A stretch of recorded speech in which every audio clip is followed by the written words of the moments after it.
two questions have been put forth to me in regards to Ramadan. This humble have been instructed to provide answers, to submit answers to two different questions. The first being that what is to say about those people who would intentionally not fast in the month of Ramadan, who would know that they are expected to fast in the month of Ramadan, but without any sickness, without any illness, without any acceptable reason, they would resort to not keeping a fast in the month of Ramadan. Now the answer to that is that first and foremost, fasting in the month of Ramadan is one of the pillars of Islam. It's one of the tenets of Islam. A Muslim finds it compulsory and obligatory upon himself that he has to fast in the month of Ramadan, whatever the consequences, until and unless he has some kind of a sickness which merits him leaving the fast for that moment.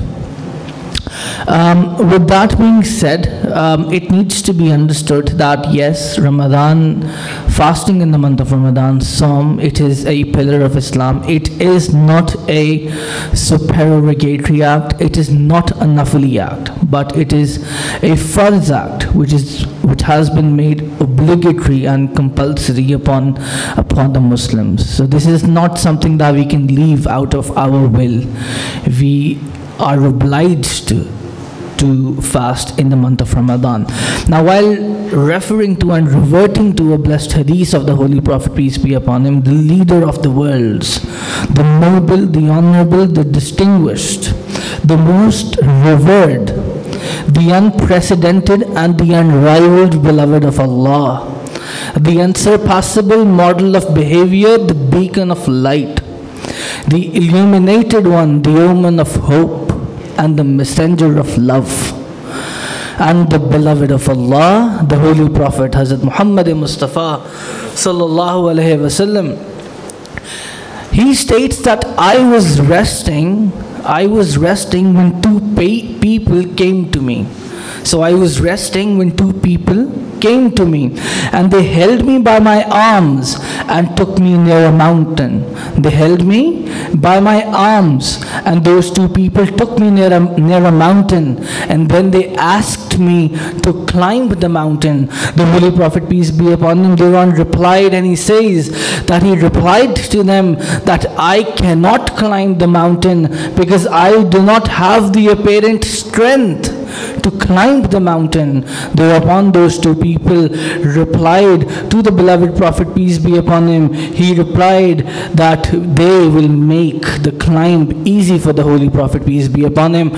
In lieu of that, the Holy Prophet, peace be upon him, then started to climb the mountain. Now the Holy Prophet, peace be upon him, states that when he was halfway through the climb, when he reached the midst of the mountain, he started to hear noises, and he could see and he could hear terrifying noises, dreadful noises, terrifying in nature.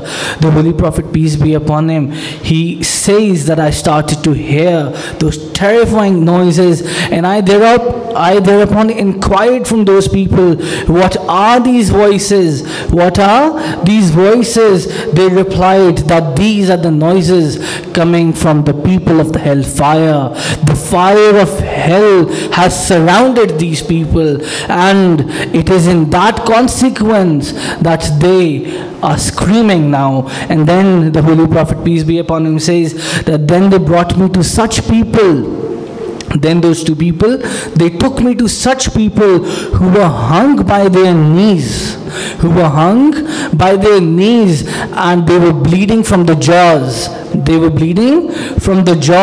And then I again inquired, who are these people Who are these people that they are hung by their knees and blood is streamingly coming out from their jaws? And then the response that the Holy Prophet, peace be upon him, received was that these are those people that they would open their fast before the time of opening the fast.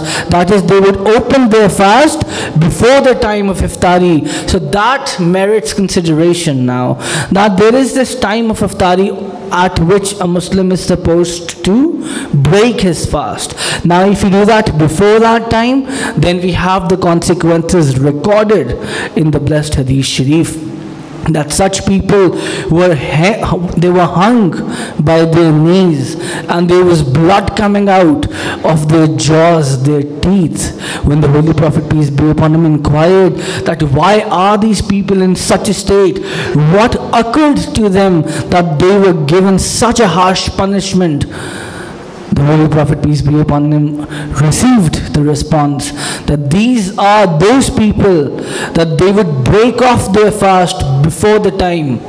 They would break off their fast before the time of iftari. And likewise, on a similar account, it is also narrated from Hazrat Abu Hurairah radiyallahu ta'ala anhu that a person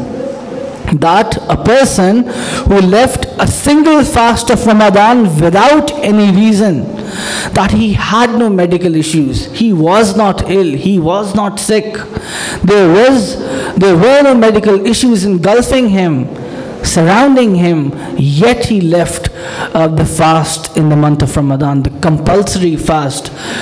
Now even if he fasts his entire life, he will not be able to compensate for that single fast that he left intentionally.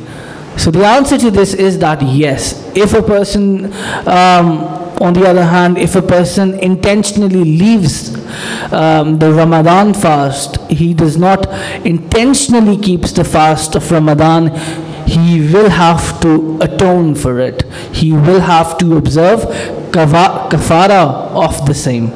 So yes, he will have to atone for it.